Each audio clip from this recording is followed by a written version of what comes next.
3 अध्याय।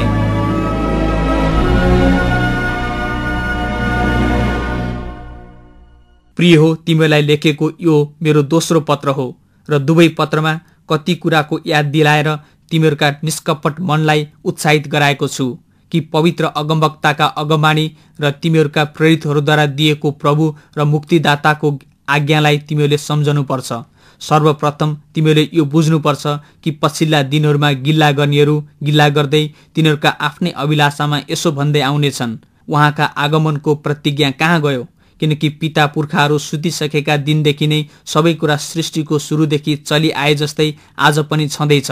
जानी बुझिकन पनि तिनीहरू यस कुराको वास्ता गर्दैनन् कि परमेश्वरको वचनद्वारा स्वर्गहरू अघिदेखि नै थिए र पृथ्वी चाहिँ पानीबाट र पानीद्वारा नै बनाइयो। त्यही पानीबाट त्यस समयको संसार जलप्रलयमा डुबेर नष्ट भयो।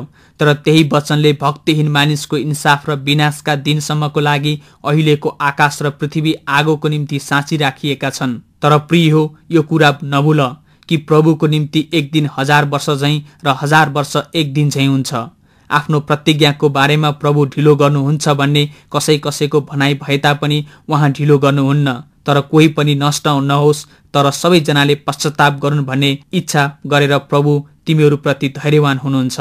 तर प्रभुको दिन त चोर जस्तै गरी झट्टै आउनेछ, जसमा आकाश चाहिँ ठूलो आवाज साथ बिति जानेछ, तत्त्वहरू आगोको रापले पग्लनेछन् र पृथ्वी र त्यसमा भएका सबै थोक भस्म हुनेछन्।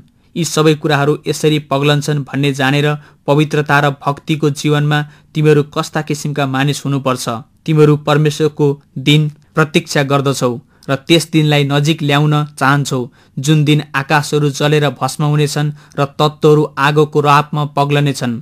तर उहाँको प्रतिज्ञा बमोजिम हामी नयाँ स्वर्ग र नयाँ पृथ्वीको बाटो हेर्छौं, जसमा धार्मिकताले बास गर्छ। यसकारण प्रिय हो, तिमीहरू यी कुराको प्रतीक्षा गर्नेहरू भएका हुनाले उहाँको दृष्टिमा तिमीहरू दाग वा खोट नभएकाहरू र शान्तिमा बस्नेहरू हुन प्रयत्न गर। हाम्रा प्रभुको धैर्यलाई मुक्ति झैं ठान।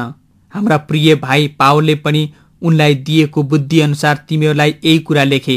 उनका सबै पत्रहरूमा पनि उनले यी कुराहरूको उल्लेख गरेका छन्। तिनमा कुनै कुनै कुराहरू बुझ्न कठिन छन् र अशिक्षित र चञ्चल मानिसहरूले यी कुराहरूलाई अरू धर्मशास्त्रहरूलाई जस्तै उल्टा पाल्टा पार्छन् र आफ्नै विनाश ल्याउँछन्। यसकारण प्रिय हो, अघिबाटै यी कुरा जानेर होसियार रहो। दुष्ट मानिसहरूको भूल कुरामा अल्मलिएर आफ्नो स्थिरता नगुमाओ, तर हाम्रा प्रभु र मुक्तिदाता येशू ख्रीष्टको अनुग्रह र ज्ञानमा बढ्दै जाओ। उहाँलाई अहिले र सदा सर्वदा महिमा होस्। आमेन।